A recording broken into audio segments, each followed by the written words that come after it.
Oh,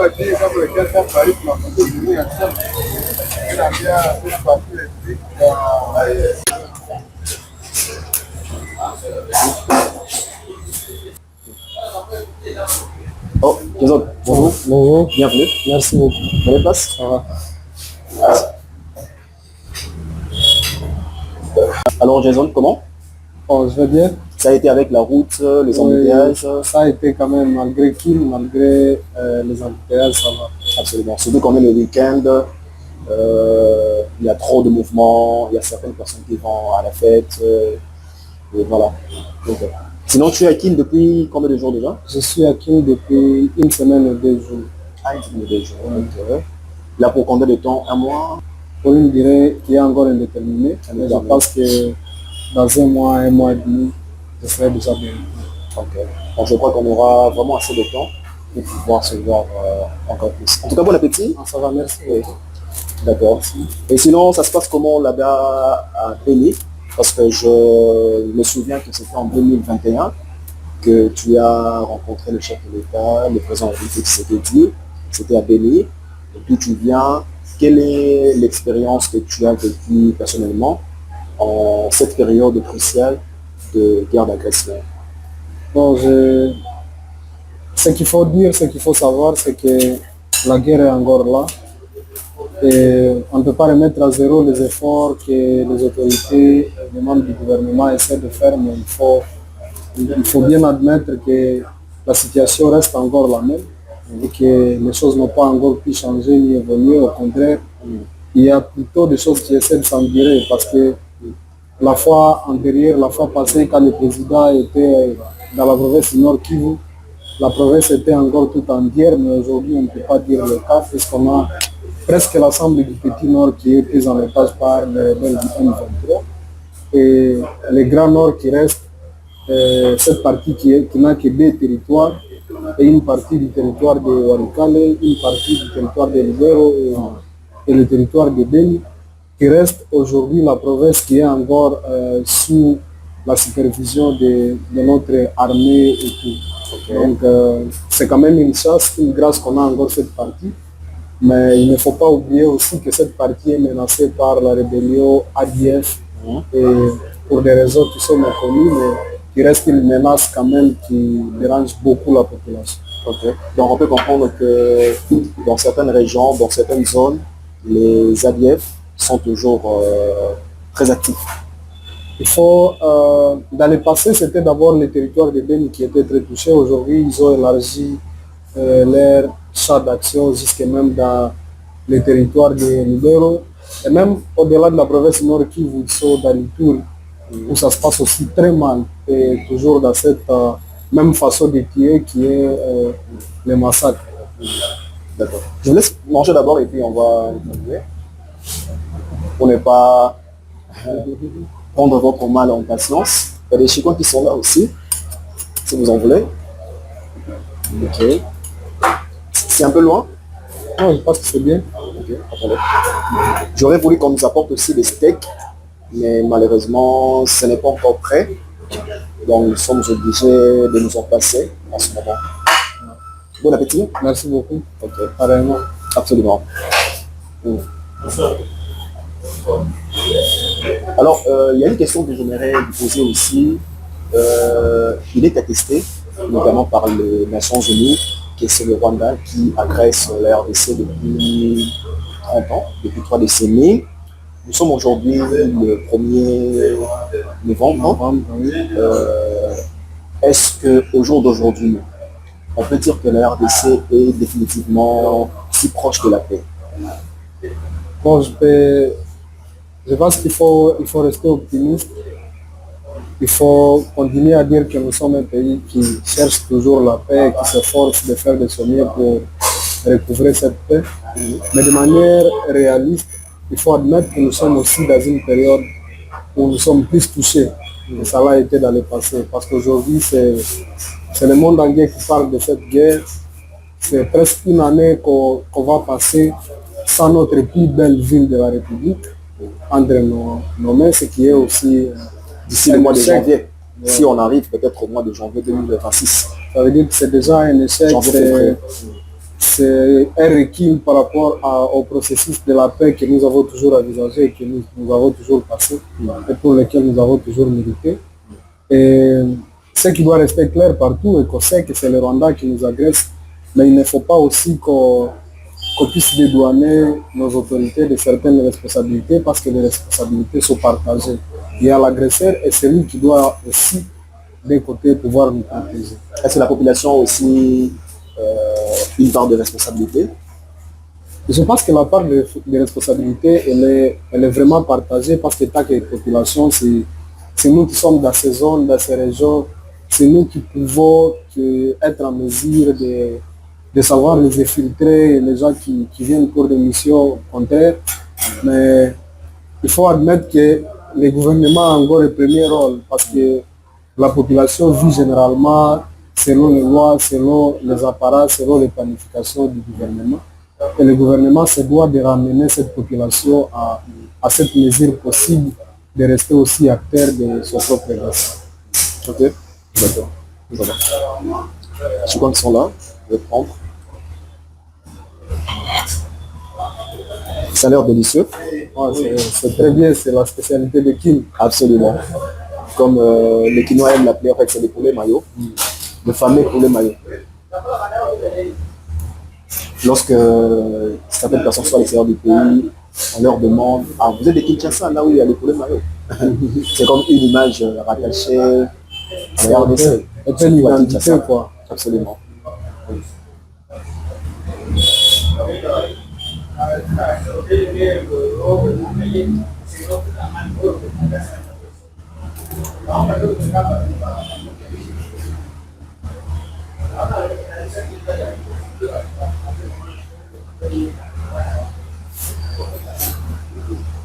Il y a des morceaux qui sont là, et on se prendre. C'est un peu loin, attendez, je vais vous aider. Je pense que c'est bien. C'est bien, C'est bien.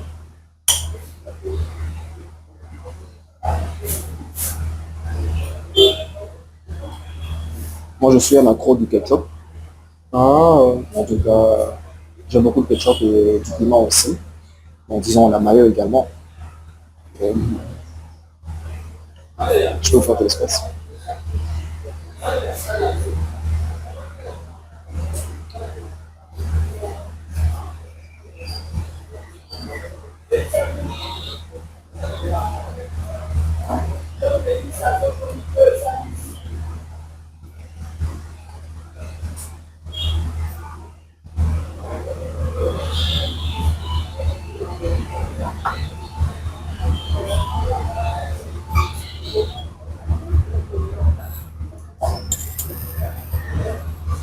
Alors Jason, actualité oblige, il y a 2 jours, c'était le jeudi 30 octobre dernier, que Paris a abrité la toute première conférence pour la paix de la région des Grands Lacs, à l'initiative notamment du président français Emmanuel Macron.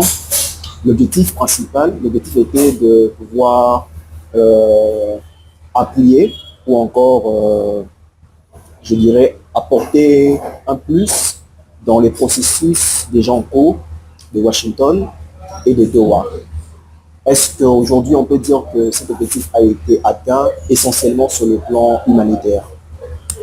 bon, je pense que ce qu'il faut savoir, c'est que s'il faut évaluer la finalité d'un processus, il faut voir la réalité sur le terrain. Je pense que la réalité n'est pas encore en notre faveur, puisqu'on a beaucoup de déplacés de Goma qui se retrouvent aujourd'hui dans plusieurs autres régions dans les parages, à la recherche de la vie, à la recherche de cette position qui leur permettra de continuer à servir.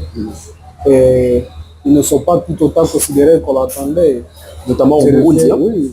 Je me rappelle, j'ai reçu une dame qui venait d'une mission humanitaire en Ouganda et au Burundi. Allez-y, continuez. Ouais. Et personnellement, par exemple, je reviens de Beni. Et je suis passé dans un cadre de déplacé qui est situé à Kibango. C'est des anciens policiers qui ont fui Goma, donc des gens qui ont servi ce pays avec courage et bravoure, qui se retrouvent aujourd'hui obligés de passer la nuit dans les cimetières. Oh, c'est pas la belle étoile, mais dans les cimetières. Dans les cimetières. Okay. Il y a les civils qui sont sous les manguiers et tout, mais Ce qui m'a le plus éclairé, c'est aller jusqu'à un endroit d'enterrement pour y passer la nuit. Et c'est là que le cas va s'installer par manque de positionnement, manque de moyens. Et On peut dire que les temps sont vraiment débordés. c'est pas que les cas sont débordés, mais les cas n'existent pas. Déjà que les peu de cas qui semblent exister, ce sont des cas où les gens se sont installés sous les manguiers, où ils ont pris des salles de jeunes en otage pour essayer de se trouver un habitat. Et ceux qui n'ont pas eu cette grâce se retrouvent alors aujourd'hui jusque dans les cimetières. Et qu'en est-il de la vie? La réalité, c'est qu'il y a maintenant beaucoup d'enfants qui passent des journées, des soirées à commander partout. Parce qu'ils n'ont pas un autre moyen de survivre. Ils viennent déjà dans une région où ils n'ont pas de richesse, ils n'ont pas d'héritage, ils n'ont pas de tout. Et ils doivent essayer de s'adapter à la réalité du milieu. Quel que soit ce qu'on parle, quel que soit ce qu'on dit, droits humains, droits de la femme et tout, la réalité est encore loin de ce qu'on aurait comme objectif, étant que des activistes, étant que des humanistes. Alors, une petite question avant de continuer votre sexe, avant d'en finir d'ailleurs. Si on doit parler du président Emmanuel Macron qui a déclaré au cours de cette conférence de Paris pour la paix dans la région de Grand Lac qu'il a annoncé une aide humanitaire de plus d'1,5 milliard d'euros pour cette crise dans la région de Grand Lac. Est-ce que cette aide facilitera-t-elle aussi le rapatriement d'au moins 80 000 réfugiés congolais qui sont toujours au Rwanda? On se souvient que, si ma mémoire est bonne, au mois de janvier dernier, il y a près de 5 000 citoyens rwandais qui se trouvaient sur le sol congolais, mais qui ont déjà été rapatriés. Est-ce qu'avec cette aide-là, on peut parvenir au rapatriement de nos frères, des compatriotes congolais qui sont encore au niveau du Rwanda? Ils sont environ 80 000.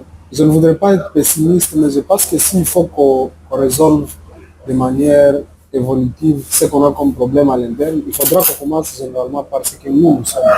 Parce qu'après tout, on a vu nos autorités revenir dans les erreurs de détourner n'importe quel fonds, même des fonds alliés aux victimes, sans que ces fonds ne soient annexés aux besoins qu'il y avait comme dans la communauté. Je pense que c'est une bonne démarche. Je ne peux pas remettre à zéro les efforts qui sont fournis, mais je peux toujours rappeler, suggérer que le gouvernement aussi repasse quand même à son humanité de manière à permettre à ce que les populations qui sont dans cette situation puissent bénéficier de ces soutiens. Et déjà, appeler d'ailleurs le gouvernement à continuer avec des efforts possibles, mais pas seulement se laisser dicter par les échéances politiques, mais chercher une voie de sortie pour ces populations. Parce que maintenant, si on parle même de rapatriement, on va rapatrier les gens qui sont au Rwanda. On a que par exemple des territoires comme Masisi, Nyiragongo, une partie du Walikale, une partie du Lubero sont déjà prises en otage. C'est les rapporter dans la même situation et il n'y aura pas de solution. Il faut d'abord mettre hors état de nuire les occupants. Les rebelles, je pense que c'est le plus important parce qu'on ne va pas rapatrier les gens pour les ramener dans la même situation. C'est comme ceux qui ont fui la guerre à Goma pour venir mourir de maladies à Beni parce qu'ils n'ont pas trouvé les choix. C'est fuir la mort pour aller mourir et ça revient presque au même. Comme qui dirait fuir la mort pour aller encore vers la mort. Oui, c'est compliqué. Donc je pense que le plus important, c'est qu'il nous faut quand même entre nous réfléchir sérieusement, se mettre dans la peau de ces souffrants et essayer d'être peu juste pour les réalités qui restent, pourvu qu'on puisse trouver des solutions durables. D'après Emmanuel Macron, d'après le président français Emmanuel Macron, le Qatar doit assumer la sécurité pour ce qui est de la réouverture de l'aéroport de Goma. Mais est-ce qu'à ce sujet, le Rwanda qui est constamment accusé par notamment les États-Unis, notamment plutôt par les Nations Unies, a aussi un rôle à jouer pour garantir la sécurité pour ce qui est de la réouverture de l'aéroport de Goma? Ouais, je pense personnellement, ce qui m'éclaire, c'est de voir le Rwanda se proclamer avoir un mot à dire sur la réouverture de l'aéroport de Goma. Parce que pour moi, je pense que Goma, c'est notre ville, c'est nous qui devrions avoir des mots là-dessus. Et c'est contradictoire de voir comment est-ce que la brigade numérique rwandaise est en train de se mobiliser pour essayer de donner des raisons sur le fait que l'aéroport ne sera pas réouvert parce qu'ils estiment qu'il y a des bombardements qui se passent ailleurs en rapport avec la suite de la guerre et qui peuvent être les objets de la raison de ne pas réouvrir l'aéroport. Pourtant, on sait tous qu'on est dans le CCNF. Donc, j'aurais pu penser que ça aurait été une bonne idée, que l'aéroport soit réouvert, mais il faut qu'on réétudie les pistes et tout, parce que je pense que ce qu'on pense être une solution ne devrait pas aussi jouer à notre Défaveur. défaveur. Il faut vraiment que le gouvernement puisse réétudier les mécanismes et tout et voir si c'est passable et si ça sera vraiment à notre avantage. Parce qu'on peut croire que ça va être pour nous un avantage, pourtant c'est un atout aussi Pour l'ennemi. pour l'ennemi. Alors, d'autre part, nous avons les États-Unis. Est-ce que vous, personnellement, vous avez foi aux États-Unis? Est-ce que la RDC peut compter toujours sur Washington sous l'ère de Donald Trump? Parce que vous vous souviendrez que le 27 juin dernier, à Washington, il y a une signature de l'accord de paix entre Kinshasa et Kigali. Oui, je pense que l'accord de paix c'est une chose, mais le fait que l'accord de paix est aussi conditionné par les accords en rapport avec les minéraux, c'est aussi ça qui fait les choses. Il y a certaines personnes qui parlent de l'accord économique. Est-ce qu'il y a lieu de parler ainsi? Bon, en fait, c'est un terme qu'on voudrait tous utiliser pour essayer de voir ce qui se passe, mais quand on dit minéraux, d'après vous? de manière générale, on sait que la guerre qu'il y a au Congo, c'est aussi pour des questions économiques. Et quand des grands pays mettent leurs yeux sur ce qui se passe dans la région, pour essayer de partager les intérêts, surtout liés à cette question économique, c'est à la fois quelque chose qui fait peur, et même si on passe que cela pourrait être sanitaire, il faudrait aussi qu'on soit trop prudent dans ce qu'on prend comme résolution, parce qu'on sait que les carrières minières qui sont au Congo sont très souvent disputées entre des puissances, ce qui pourrait encore aussi nous rapporter beaucoup de problèmes. Et malheureusement aussi, ce que je ne voulais pas, c'est que le Rwanda aussi ait une part de responsabilité dans cela, parce que ce n'est pas son pays, ce ne sont pas ses carrières, et ce n'est pas un pays qui devrait normalement avoir un droit quelconque sur ce qui se passe à RDC. Alors très rapidement, prenez votre poulet, le temps que je vous pose la question suivante rapidement. Vous personnellement, lorsque vous faites un constat, vous pensez que sur le terrain, les résultats ou encore, je dirais, les évolutions sont-elles significatives au sujet de la signature de cet accord de Washington et quelles sont ces choses encore à améliorer sur le terrain? Je pense que même la réponse qu'il y a eu, qui dit qu'il y a encore des bombardements qui feraient en sorte que l'aéroport ne soit pas réouvert le plus tôt, c'est la preuve que même le cessez-le-feu n'est pas respecté. Bon, c'est vrai que notre gouvernement se dédouane du fait qu'il y a d'autres milices qui essaient de faire face au M23 et tout. Mais la réalité sur le terrain, ça veut dire que il y a toujours des populations là-bas qui sont en train de souffrir, qui sont en train d'être victimisées par ce qui se passe. Ça veut dire que pour moi, je pense que l'accord n'a pas encore vraiment son sens. Et il faut plus de pression. Il faut plus de pression, il faut un mécanisme pour savoir réellement ce que sera la pratique même de cet accord sur le terrain, parce que je trouve que c'est vraiment superficiel. Est-ce que les sanctions seront-elles les bienvenues? Je pense que dans la guerre, il faut s'attendre aux sanctions. C'est vraiment des choses qui vont avec même la diplomatie et tout. On sait que celui qui fait mal, celui qui ne respecte pas, doit normalement succomber de ses actes.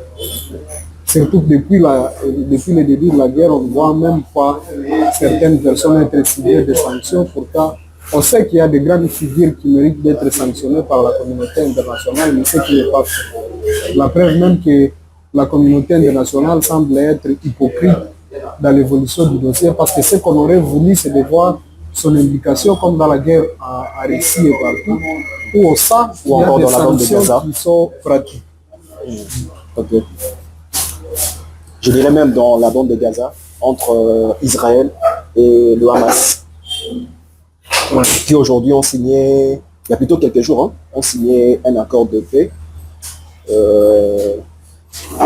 Un accord de, en fait, une entente, un accord de cessez-le-feu en fait.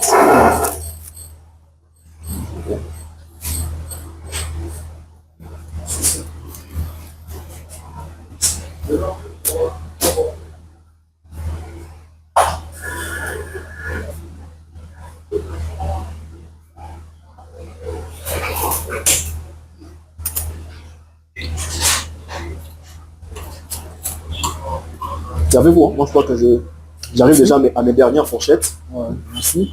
Voilà.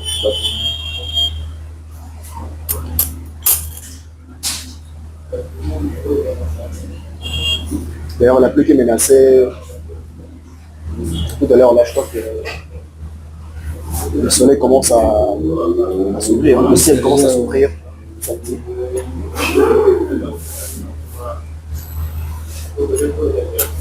Mais s'il faut que nous puissions revenir encore sur la réouverture de l'aéroport de Goma, est-ce que cette réouverture pourra-t-elle permettre aussi que les zones sous-occupées soient définitivement administrées ou encore réadministrées par Kinshasa?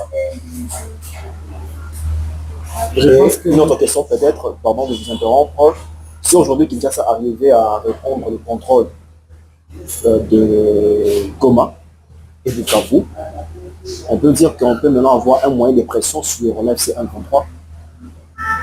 Encore le gouvernement peut-il avoir définitivement un moyen de pression sur Nanga et les consorts? Je pense que la réouverture ne signifiera pas la réoccupation de la région, parce que quand on a spécifié les choses, on a parlé de la question humanitaire, ça veut dire que c'est pour approvisionner à ceux qui manquent en médicaments et tout, pour ces régions qui restent. Et ça veut dire que ce qu'il faut attendre, c'est que les rebelles prendront des mesures qui sont vraiment très adaptées pour étudier tout ce qui va venir. Très difficile. Ce que vous dites, très difficile. Donc, s'il faut reprendre Goma et Bukavu, ça doit être une action soit diplomatique, soit une action militaire, peut-être dans ce cadre. Mais là où nous en sommes, même si c'est une diplomatie, c'est quand même une question particulière qui est liée à l'humanitaire. Il y a encore du chemin à faire. Il y a encore du chemin à faire. Ouais.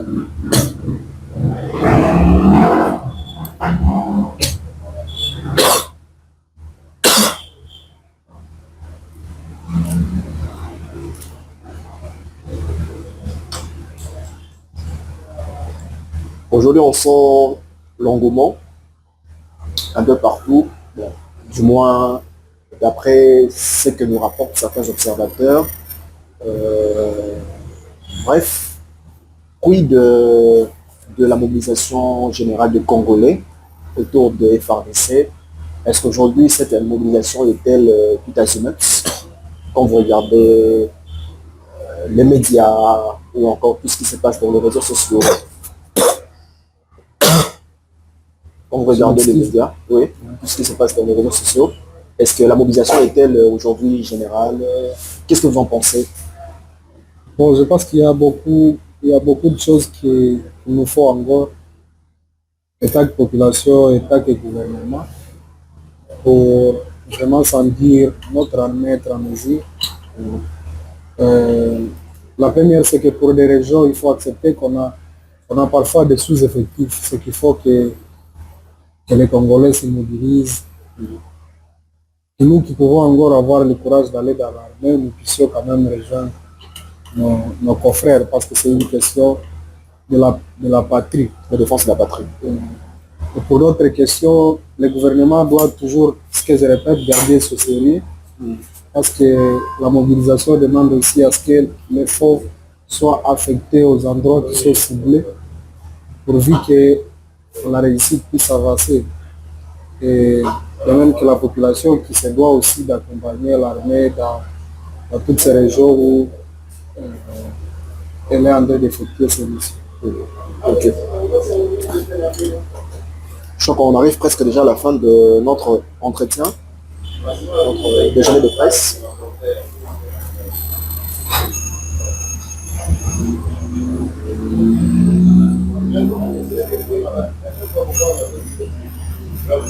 Je crois qu'il y a plusieurs questions qui restent encore sans réponse. On aura l'occasion d'y revenir prochainement. Dieu nous prêtant vie.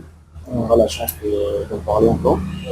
Comment est-ce que vous analysez la canalisation par le gouvernement congolais des actions menées par les Wazalendo, prix même du sacrifice suprême, parce que déjà, lui personnellement, Patrick Mouyakatebo, le ministre de la Communication et Médias, porte-parole du gouvernement congolais, plus d'une fois, que ce soit même dans l'occasion de briefings spéciaux auxquels parfois nous avons la chance de participer, salue l'engagement de Wazalendo.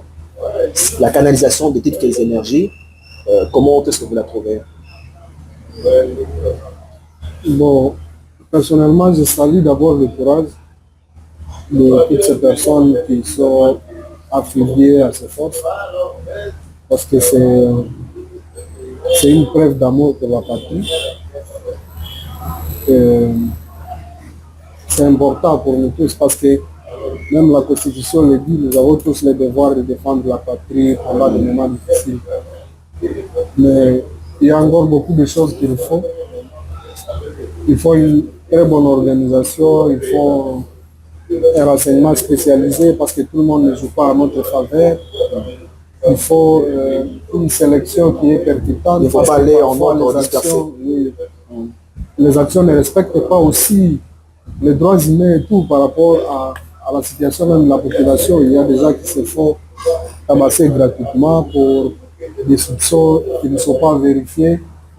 Pourtant, on sait qu'à parlant même d'une armée de défense, il faut se rassurer d'avoir un service de renseignement et tout ce qui est complet. Donc quand même, c'est une bonne chose et je pense que le gouvernement doit continuer à voir comment faire pour prendre les braves et les amener dans les centres de formation pour intégrer de manière formelle l'armée et nous permettre d'avoir des effectifs qui sont très bien faits et qui respectent aussi les normes. Continuez, on va prendre la toute dernière question et puis on va terminer. Le temps de prendre quelques petits coups de fourchette.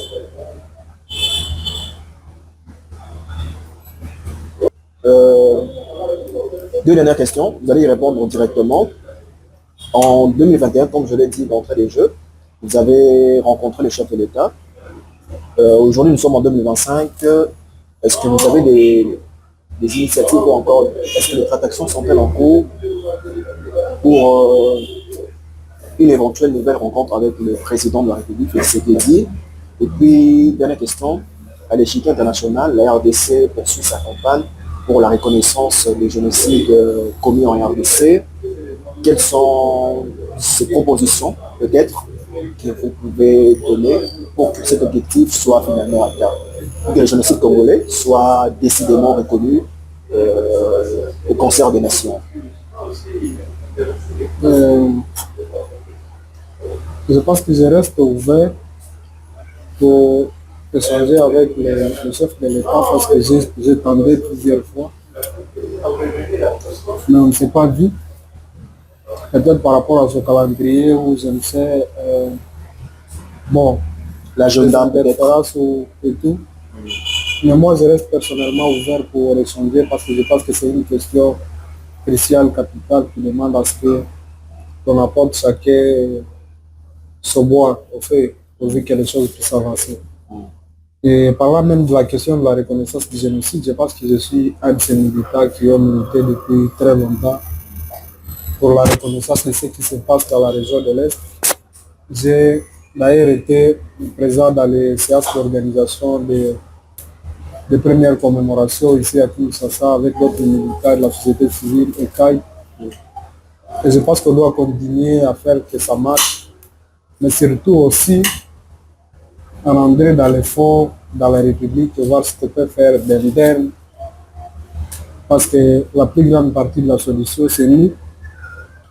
Et les autres ne viendront qu'accompagner ce que nous aurons déjà fait. Un dernier mot peut-être? Bon, le dernier mot, c'est juste appeler tout le monde à prendre conscience parce que c'est ce qui est important. On a une seule République, une seule terre, une seule mer. Et il faut qu'au-delà de nos regards politiques et tout, qu'on regarde vers l'avant, qu'on cherche des solutions durables qui peuvent permettre à ce que les choses changent. Tout autant, il faut parfois se dire des vérités telles qu'elles sont, en se pointant les doigts, à se redresser pourvu que chacun puisse avoir son rôle dans cette situation et voir comment est-ce qu'il peut trouver aussi une solution à son niveau et éviter les erreurs. Merci beaucoup. Je crois que ça sera tout. Merci en tout cas d'avoir eu le temps de nous accorder ce déjeuner de presse. Donc voilà. Merci, c'est un honneur aussi. Absolument. D'accord. On va poursuivre la 7 et terminer. Au revoir.